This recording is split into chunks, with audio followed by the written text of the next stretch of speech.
Hello बच्चों, class 10th board booster models 2.0 में आपका स्वागत है। मेरा नाम निखिल चौहान।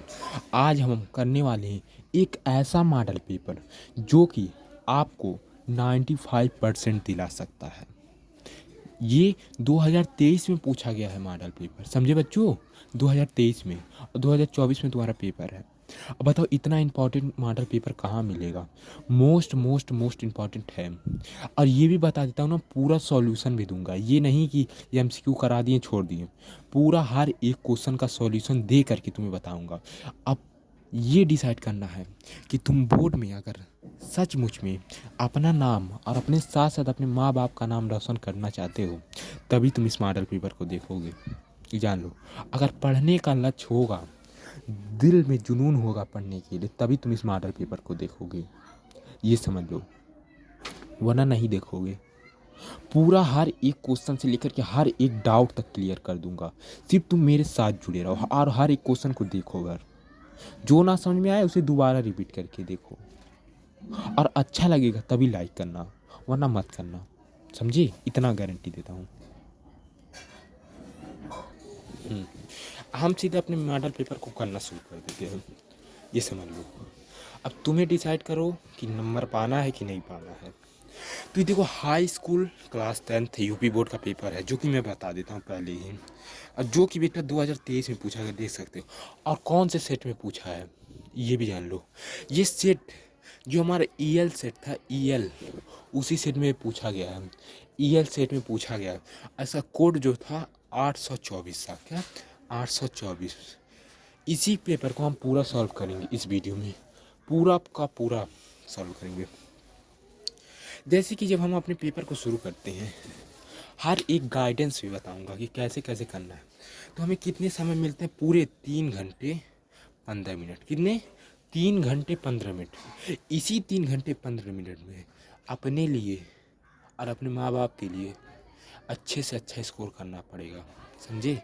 इसी 3 घंटे 15 मिनट, पूरा साल भर का घंटा, साल भर जो दिन तुम मेहनत किए हो, उस दिन से लेकर के और आज तक उस पूरे दिन का मेल करके तुम्हें इसी 3 घंटे 15 मिनट में निकालना होगा, समझे?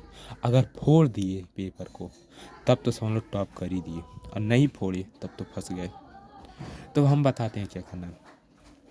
क्या इसमें निर्देशांक निर्देश बोला है कि सभी प्रश्न करना अनिवार्य, कोई भी प्रश्न छोड़ना नहीं है। अब ये नहीं कि जो अथवा लगा उसे भी कर दो, जो अथवा लगा उसे छोड़ देना, समझे? और वरना सभी प्रश्न करना अनिवार्य है। ऐसे में बहुविकल्पी प्रश्न आपको मिलेंगे।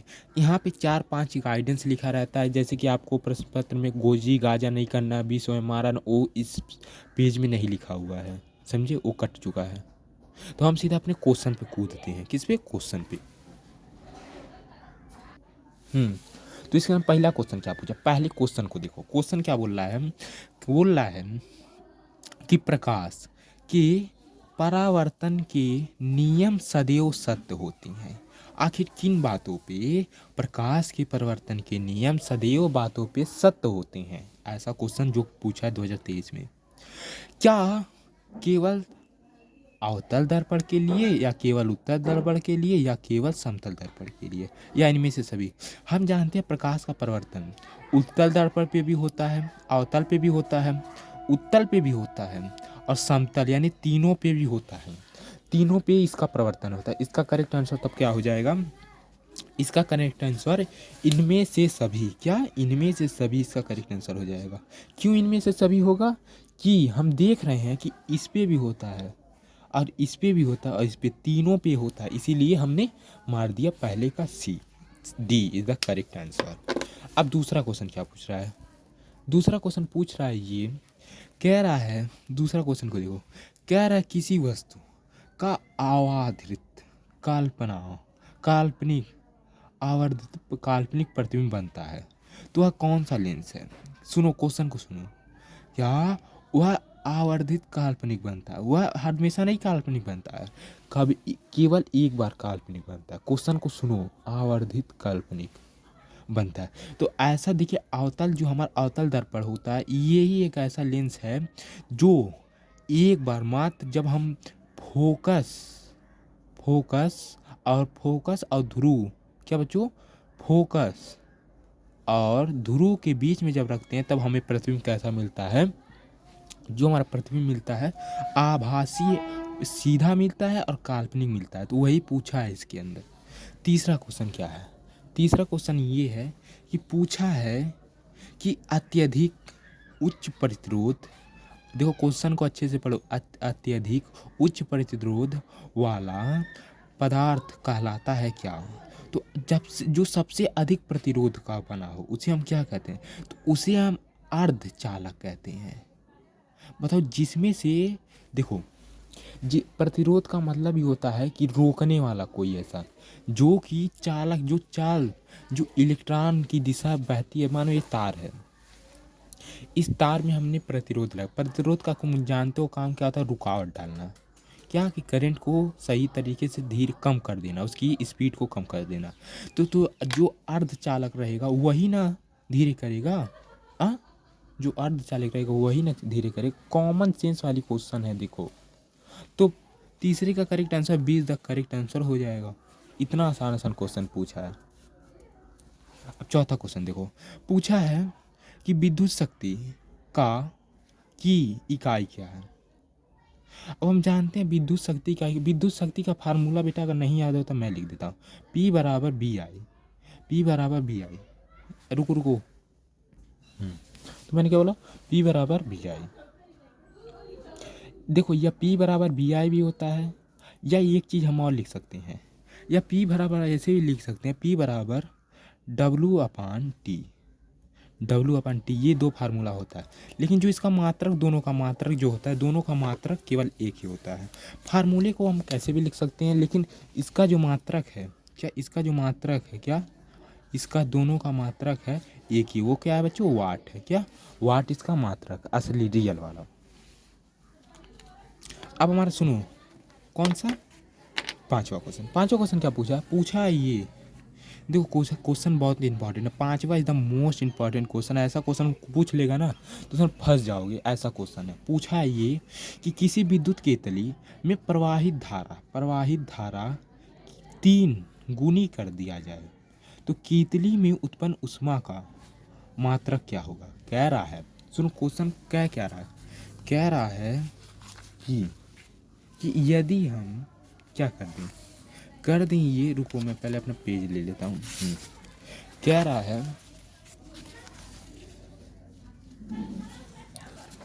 है इस क्वेश्चन में, पांचवे वाले क्वेश्चन में कह रहा है इसमें प्रवाहित धारा अगर आर की आई की जो मान है, आई धारा की मान हम कितनी गुनी कर दें, 3 गुनी कर दें।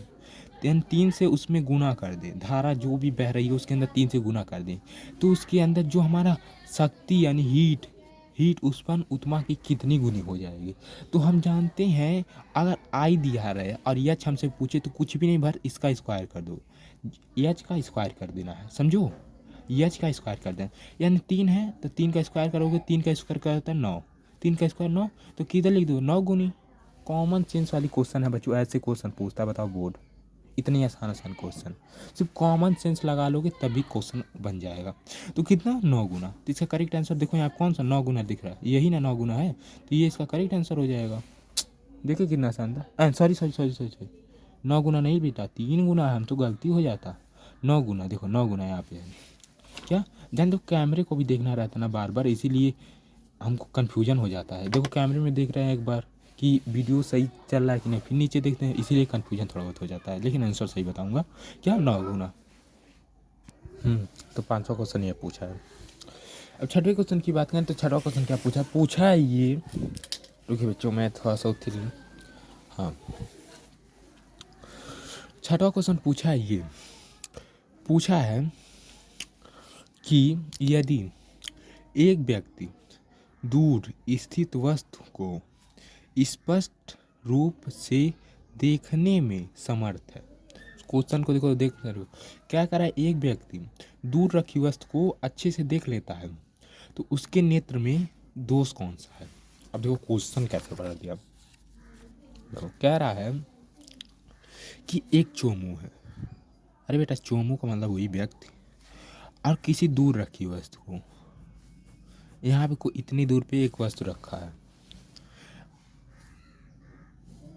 पे एक वस्तु रखा है, जो इसे क्या करता है, देख लेता है। तो हम जानते हैं जो वो देख लेता है वही दोष माना जाता है। क्या? जो देख लेता है उसी को हम दोष भी कहते हैं।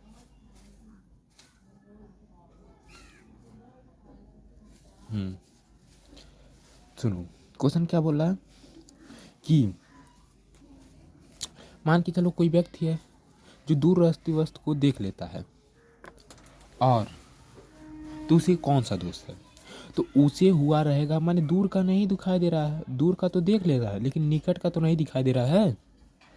समझो क्वेश्चन, कॉन्सेप्ट समझो। दूर का तो देख रहा है लेकिन पास का तो नहीं देख पा रहा है ना, पास का नहीं देख पा रहा है, तो कौन सा दोष होगा बताओ? अब तुम बताओ कौन सा दोष हो सकता है? दूर का वो देख लेता है लेकिन पास रखे वस्तु को नहीं देख सकता है, तो कौन सा दोष होगा? तो कौन सा दोष होगा? वही निकट दृष्टि दोष। कॉन्सेप्ट वाली क्वेश्चन है, देखो कॉन्सेप्ट वाली। तो बताओ, जब दूर का नहीं दिखाई दे तो उसे दूर निकट दृष्टि दोष। दूर का तो बच्चा देख लेता है लेकिन पास का नहीं देख पाता, तो इसीलिए उसे निकट दृष्टि दोष है। कौन सा दोष? निकट। अब यानी इधर देखो, उसे निकट दृष्टि दोष है। कौन सा? निकट। अब पूछ लिया रहता कि निकट दृष्टि दोष में मान के चलो उसे हुआ, तो इसे हम कैसे ठीक करें? देखो, इसे ठीक करने के लिए हमें क्या लगाना पड़ेगा? एक अपना जो कौन सा दर्पण? अवतल। कौन? अवतल दर्पण अगर दे दें इसे हम, तो मानो इसका पूरा कॉन्सेप्ट, इसका आँख एकदम सही हो जाएगा। अवतल दर्पण अगर लगा देते, समझ में आया? अगर अवतल दर्पण दे दें तो इसके निकट का भी देखने लगे, लेकिन अगर वो अवतल दर्पण लगाएगी तब। लेकिन हमसे सिर्फ इतना पूछा है कि कौन सा दोष हुआ था। हम जानते निकट दृष्टि दोष है, और तो हमने निकट दृष्टि दोष पे करेक्ट मार दिया। अब देखो सातवां क्वेश्चन क्या? सातवां क्वेश्चन पूछा है कि एक अवतल दर्पण किसी वस्तु का वास्तविक उल्टा अत्यधिक छोटा, क्या बोल रहा है? वास्तविक बना रहा है। वास्तविक यानी अवतल है। सुनो कॉन्सेप्ट, देखो अगर पढ़े रहोगे, पहले क्वेश्चन को पढ़ लिया जाए पूरा। बोल रहा है कि एक अवतल दर्पण किसी वस्तु का वास्तविक उल्टा अत्यधिक छोटा प्रतिबिंब बनाता है, तो वह कहाँ पे होगा? समझो कॉन्सेप्ट। तो हम जानते हैं क्या है, मान लीजिए ये हमारा अवतल दर्पण है। कौन सा दर्पण है? अवतल। ये हमारा कौन सा दर्पण है? अवतल। तो हम जानते हैं यहाँ पर हमारा होता है फोकस बिंदु, यहाँ पे केंद्र।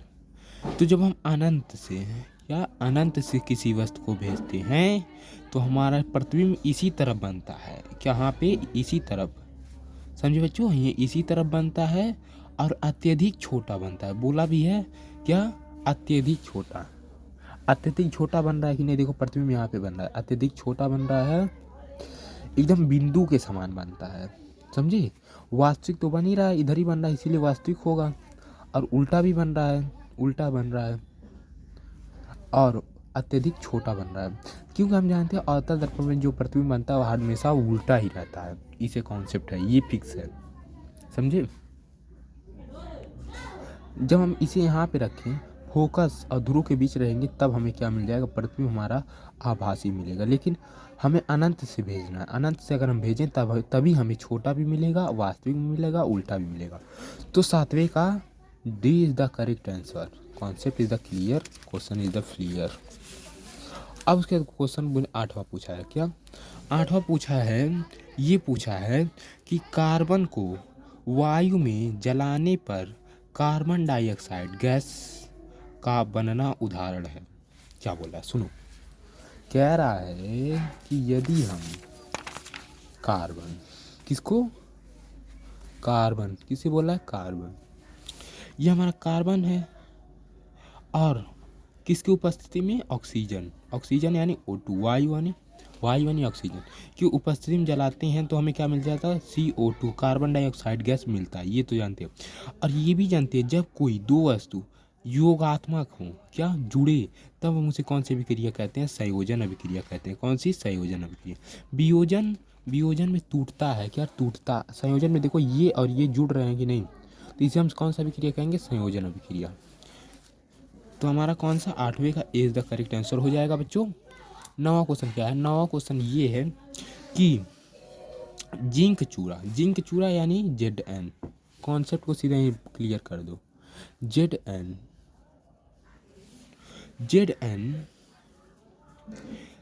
एन और तनु हाइड्रोक्लोरिक अम्ल से अभिक्रिया कराया जाए तो क्या बनेगा।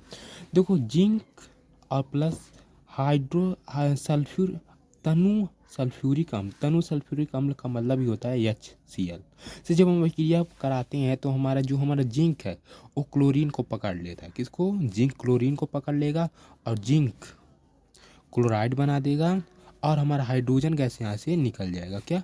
हाइड्रोजन गैस निकल जाएगा। समझे? हाइड्रोजन गैस निकल जाएगा। तो पूछा है कि कौन सा गैस निकलेगा, तो कौन सा गैस निकलेगा? हाइड्रोजन ही ना निकलेगा। रासायनिक अभिक्रिया भी कर रहे हैं बेटा, इतना इंपॉर्टेंट पूरा सब हम सॉल्यूशन करके दिखा दे रहे हैं कि कैसे निकल रहा है। अब बताओ, अब नहीं सब्सक्राइब करोगे, चैनल को लाइक करोगे तो कब करोगे बताओ? तो कर देना। 11वां क्वेश्चन क्या है बच्चों? 11वां क्वेश्चन पूछा है कि समान तापक्रम और दाब में द्रव के रूप में पाया जाता है। तो देखो जो हमारा एक ऐसा ब्रोमीन है जो कमरे के ताप पे क्या हो, द्रव अवस्था में होता है और इसका तापक्रम भी बहुत नीचे रहता है। इसे हम जो बुखार नापने में भी इस्तेमाल करते हैं। तो ब्रोमीन ये एक ऐसा लिक्विड है जिसे हम यूज करते हैं, वह द्रव अवस्था में पाया जाता है जो कमरे के ताप पे भी द्रव अवस्था में पाया जाता है। समझो? तो इसका करेक्ट आंसर हमारा 10वें का 20 का करेक्ट आंसर हो जाएगा। ये एक धातु है। ब्रोमीन क्या है बच्चों? धातु है। अब पूछा है क्या कौन सा क्वेश्चन? 11वां क्वेश्चन ये है कि पूछा है कि प्रोपेनॉल में अभी जो हमारी क्रियात्मक समूह किस समूह का है। तो हम जानते हैं प्रोपेनॉल अरे यार सॉरी गलती हो गया बच्चों। क्या प्रोपेनोन पूछा है? क्या कहा है? प्रोपेनोन। क्या कहा है? प्रोपेनोन। हमें थोड़ी सी गलती हो गई है। प्रोपेनोन में कौन सी अभिक्रिया समूह? हाँ तो हम जानते हैं जिसमें अंदर OH लगा रहा है। क्या? OH लगा रहा है तो उसे हम जो क्या कहते हैं बताओ? कहते हैं क्या? ये है एल्डिहाइड नहीं बल्कि क्या है? अल्कोहल है। क्या है? अल्कोहल कहते हैं। और जिसके अंदर CHO डबल O लग जाए, क्या डबल OH लग जाए, उसे हम क्या कहते हैं? ये है कार्बोक्सिलिक अम्ल है। क्या? कार्बोक्सिलिक अम्ल है। और जिसके अंदर CHO रहे उसे हम क्या कहते हैं? एल्डिहाइड कहते हैं। लेकिन जो हमारे C के साथ डबल बंद के साथ O जुड़ा रहे उसे हम कहते हैं ओन कीटोन समूह। क्या? कीटोन समूह का ये जिसके अंदर डबल O जुड़ा है। तो हमसे पूछा लास्ट में क्या लगा? ओन।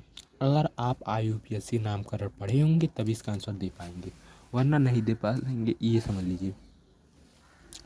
तो 11वें का जो हमारा सी द करेक्ट आंसर हो जाएगा। 12वां क्वेश्चन क्या पूछा है ये कि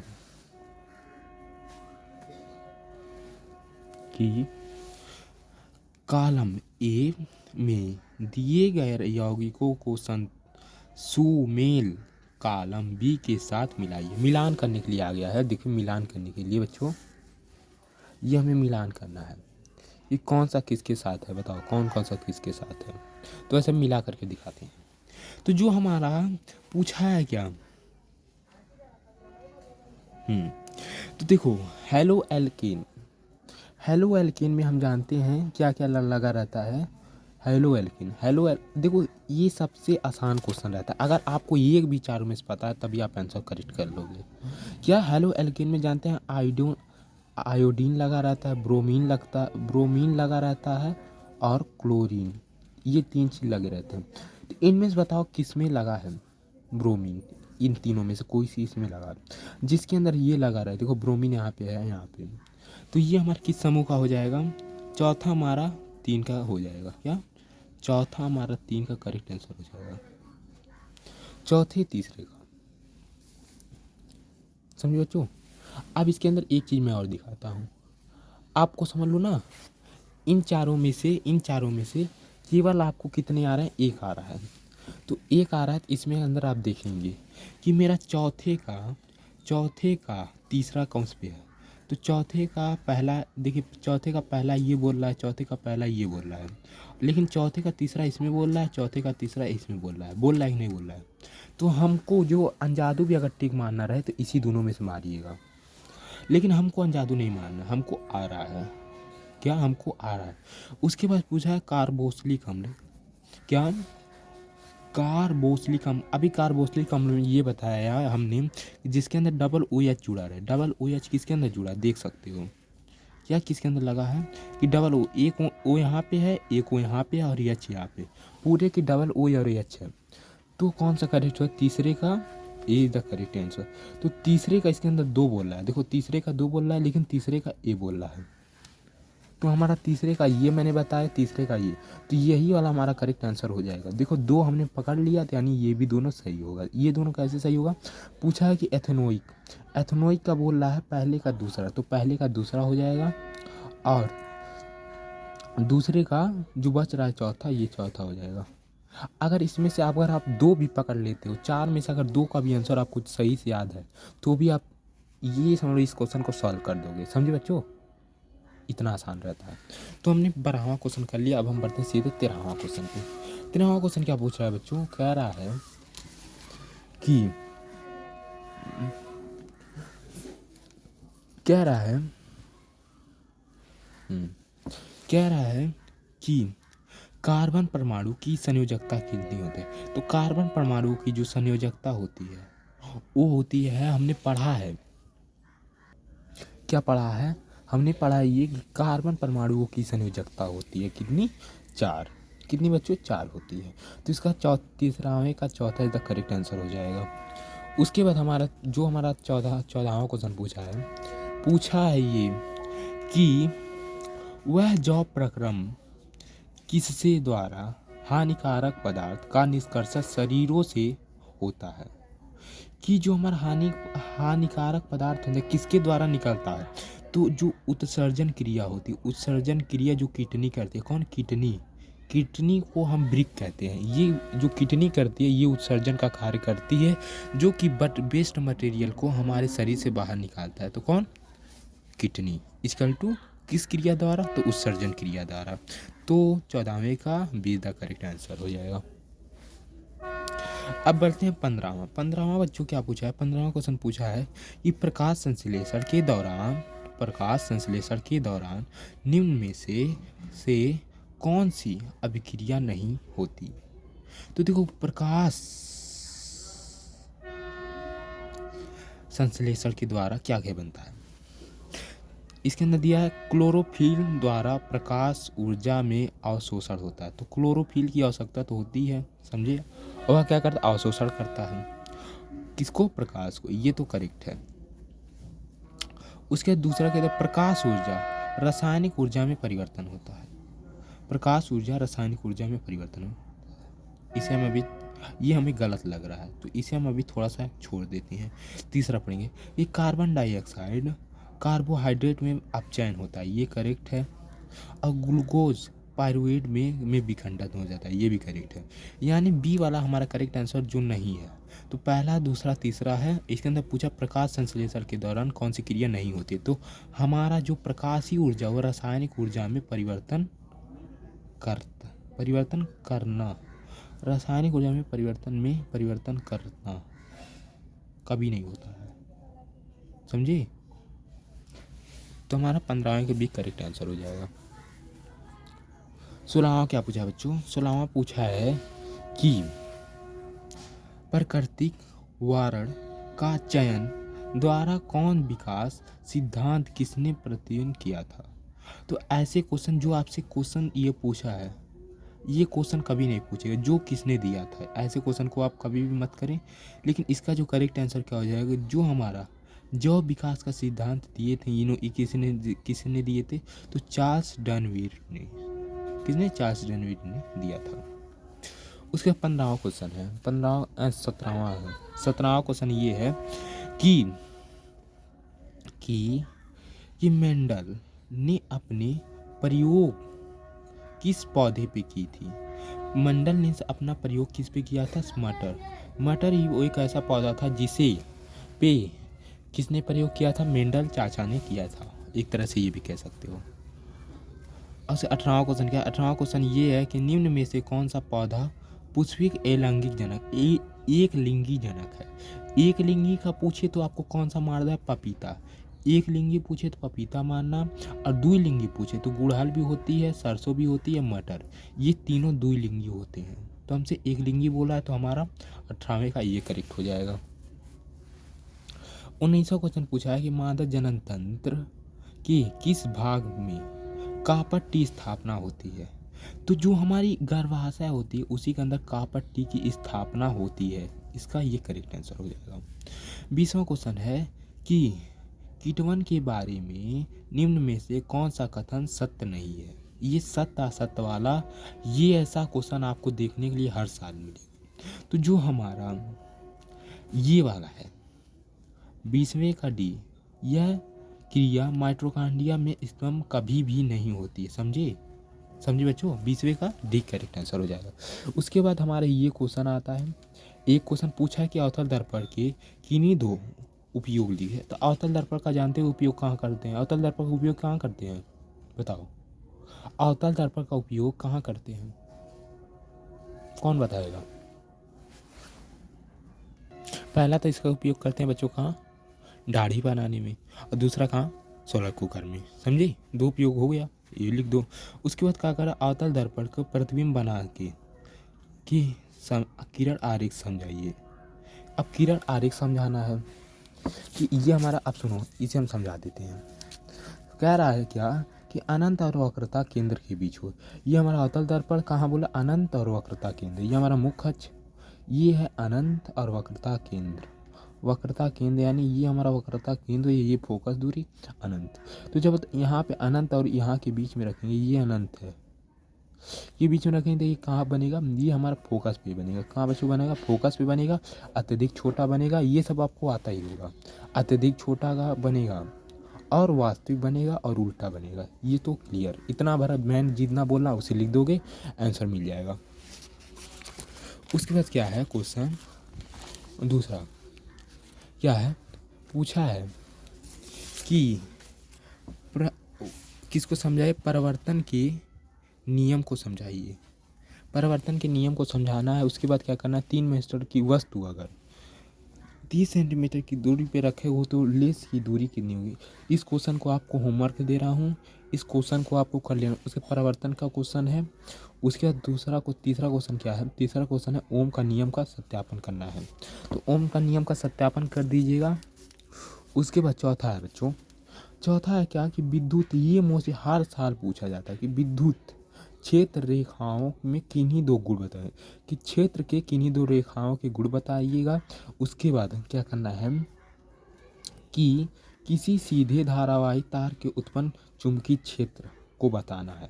तो इसको भी आप करेंगे तो भी आपको कितने नंबर मिलेंगे? 2, 2, 4, 5। इसके अंदर हमें अथवा करके एक क्वेश्चन दिया है जो कि 2024 में ये कट चुका है। क्या ये 2024 में कट चुका है? विद्युत मोटर वाला सिलेबस जो हमारा है कट चुका है। समझे बच्चों? उसके बाद हम कूद पढ़ते हैं अपने पाँचवें को आपको संतुलित करना है तो संतुलित कर दीजिएगा। उसके 6वां है कि इसका आईपीएससी नामकरण लिखना है इन दोनों का। और 7वां क्या है कि परमाणु की संयोजकता बताना है कि मैग्नीशियम और इसकी संयोजकता कितनी होती है। तो ये भी क्वेश्चन आपको कट चुका है। जो हमारा 5वां चैप्टर होता था वो भी कर चुका है, तो इसे भी आपको करने को नहीं मिलेगा। उसके बाद क्या पूछा है? 7वां पूछा है कि निम्न में से टिप्पणी लिखे। तो संतृप्त और असंतृप्त में आपको टिप्पणी लिखना है, और अवक्षेपण क्या होता है और संक्षारण क्या होता है, इन दिनों पे आप टिप्पणी लिखेंगे तो आपको कितने नंबर? 6 नंबर मिल जाएंगे। उसके बाद 8वां क्वेश्चन क्या है? ये हमारा 8वां करके दिया है। कहा है कि पोषण क्या होता है? पोषण तो जानते हैं, जो हमें शरीर को ऊर्जा दे उसे हम पोषण कहते हैं। और स्वपासी और परम पोषी, स्वपोषी और परम पोषी में उपयुक्त उदाहरण भी देकर के समझाइए। जैसे समझा देंगे तो आपको 4 नंबर मिल जाएंगे। उसका 9वां क्वेश्चन है कि पुष्प का नामकरण चित्रण के, पुष्प बनाना है, पुष्प बनाना है, पुष्प को आपको डायग्राम बनाना है। उसके बनाना है कौन मादा जनन का तंत्र है, कौन, आपको पूरा कॉन्सेप्ट आपको आंसर में मिल जाएगा। 11वां क्वेश्चन क्या है? इस बार क्वेश्चन की मादा जनन को मानव लिंग निर्धारण कि मानव कैसे, जो एक्स और वाई एक्स का निर्माण करता है, कैसे भी ये दोनों मिलते हैं, कैसे ये दोनों मिलते हैं, इसे से ऐसे होता है ना, इसे आपको समझा देना है। तो आपको ग्राम और बनावा आपको देखना है कि प्राकृतिक संसाधन के स्वपोषी संबंध में आप क्या समझते हैं। ऐसी संरक्षण और प्रबंधन दोनों को बताइए। ये आप कर दीजिए। नौवां है क्या, मानव की नर जनन की संरचना सहित बनाइए। तो यहाँ पे हमारा पूरा चैप्टर हो जाता है सॉल्व बच्चों, जिसके अंदर आपको जो राइटिंग क्वेश्चन है आप खुद एक बार और देख लीजिए और इसको पूरे को सॉल्व कर लीजिएगा। पूरे निक के से इम्पॉर्टेंट है, 2023 में पूछा गया है। इसके बाद अगर वीडियो अच्छा लगा हो तो वीडियो देखने के लिए लाइक करिए, लाइक कर दीजिए, शेयर कर दीजिए, सब्सक्राइब कर दीजिए, क्योंकि इसी प्रकार के और वीडियो भी हम आपके लिए लेकर के आते रहेंगे। समझे बच्चों। Thank you so much. Like and share subscribe.